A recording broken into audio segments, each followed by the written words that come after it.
झारखंड विधानसभा चुनाव 2024 भारतीय जनता पार्टी का big plan. Jharkhand चुनाव की बौखलाहट, बीजेपी नेताओं के बिगड़ते बोल, चुनाव आयोग भला क्यों है मौन। झारखंड में चुनावी बिगुल बज चुका है।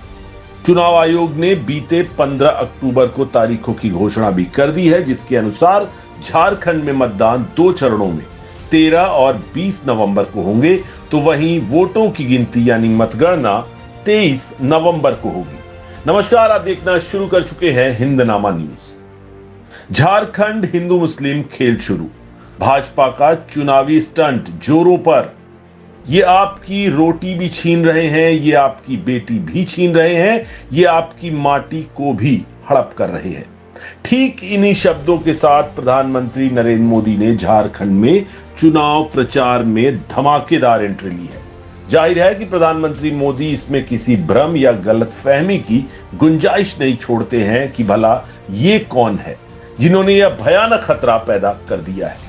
तो ये और कोई नहीं, बांग्लादेशी घुसपैठिए हैं, जिन्हें प्रधानमंत्री मोदी के दावे के अनुसार उनके एनडीए का प्रतिद्वंदी झारखंड मुक्ति मोर्चा, कांग्रेस राजद गठबंधन का शासन पूरे झारखंड में बसा रहे हैं। बेशक प्रधानमंत्री काफी विस्तार से इसका वर्णन करते हैं कि ये का खतरा कितना बढ़ चुका है।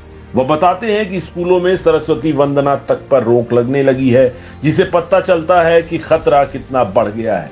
30 त्योहारों में पत्थरबाजी होने लगी है, माता दुर्गा को भी रोक दिया गया है, कर्फ्यू लगने लगा है, जिससे पता चलता है कि स्थिति कितनी खतरनाक हो चुकी है।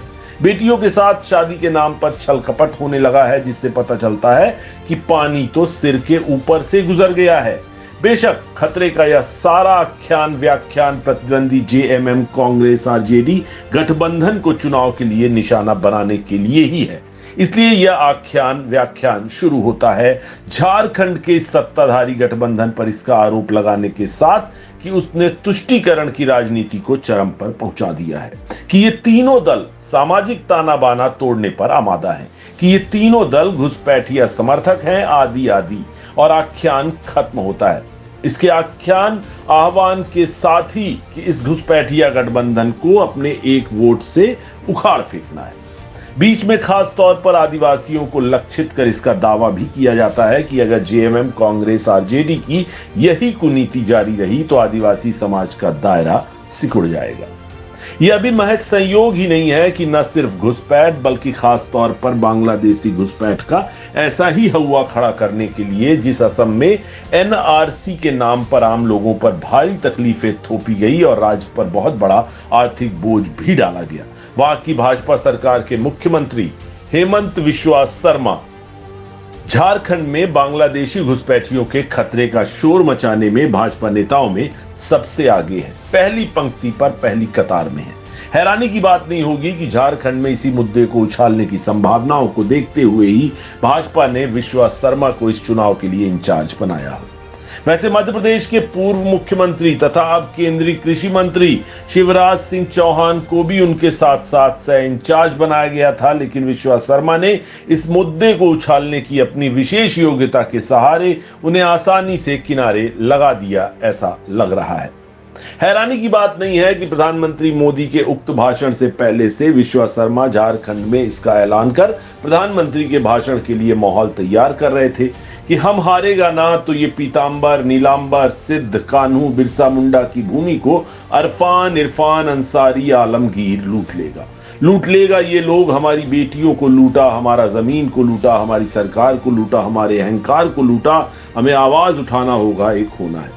इस खुल्लम खुल्ला सांप्रदायिक चुनावी दुहाई के खिलाफ चुनाव आयोग के सामने जेएमएम द्वारा शिकायत दर्ज कराए जाने पर चुनाव आयोग ने ना तो कोई प्रतिक्रिया दी, ना ही ऐसा कुछ कहा, पर खुद बिस्वा शर्मा ने काफी नंगई से यह सफाई जरूर पेश की थी कि उन्होंने तो घुसपैठियों के खिलाफ आवाज उठाई है और इसके खिलाफ शिकायत कर जेएमएम ने अपने घुसपैठिया समर्थक होने का ही सबूत दिया है। ऐसा कहना है बिस्वा शर्मा सीएम का। बहरहाल झारखंड में आदिवासी बहुत बहुल इलाकों में अपनी घुसपैठ बनाने की कोशिश में घुसपैठ का मुद्दा उछालने का संग भाजपा ने पहले ही मन बना लिया था। गृह मंत्री अमित शाह चुनाव की तारीखों की घोषणा से पहले के अपने झारखंड के दौरों में ही इसे शीर्ष स्तर से उठाने की शुरुआत कर चुके थे।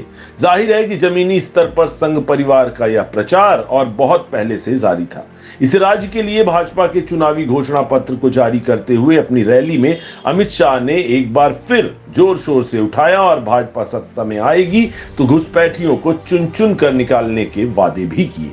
यह भी गौरतलब है कि मोदी के भाषण के 2 रोज पहले ही जारी किए गए भाजपा के चुनावी घोषणा पत्र में भी बकायदा रोटी बेटी मिट्टी के लिए खतरे की बार बार दुहाई दी गई, जिसे प्रधानमंत्री ने मंगलसूत्र छीन लेंगे आदि की पिछले आम चुनाव की अपनी विख्यात सांप्रदायिक दुहाई की अगली कड़ी ही बना दिया है।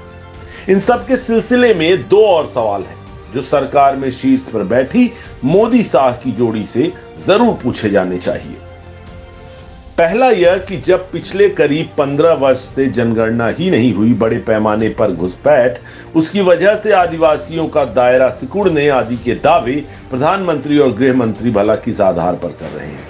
दूसरा यह कि अगर बड़े पैमाने पर बांग्लादेश से घुसपैठ हो भी रही है तो क्या उसकी जिम्मेदारी गृह मंत्री अमित शाह पर या प्रधानमंत्री नरेंद्र मोदी पर नहीं आती, जिनके जिम्मे देश की आंतरिक सुरक्षा है और सीमा सुरक्षा बल जैसे सीमा की सुरक्षा करने वाले बलों की बागडोर आप ही के हाथों में तो है। करीब 11 साल से देश में मोदी शाही चल रही है, फिर घुसपैठ को वे अपने राजनीतिक प्रतिद्वंदियों के खिलाफ या विपक्षी सरकारों के खिलाफ भला हथियार कैसे बना सकते हैं? यह एक बड़ा सवाल है जो जरूर पूछना चाहिए।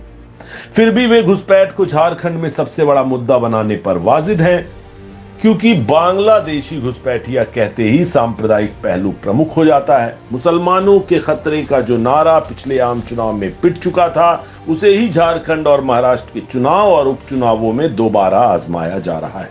लगता है कि तीसरे कार्यकाल में मोदी के तरकश में अब ले दे के कुछ ही तीर बचे हैं, जिसमें से एक ये भी है।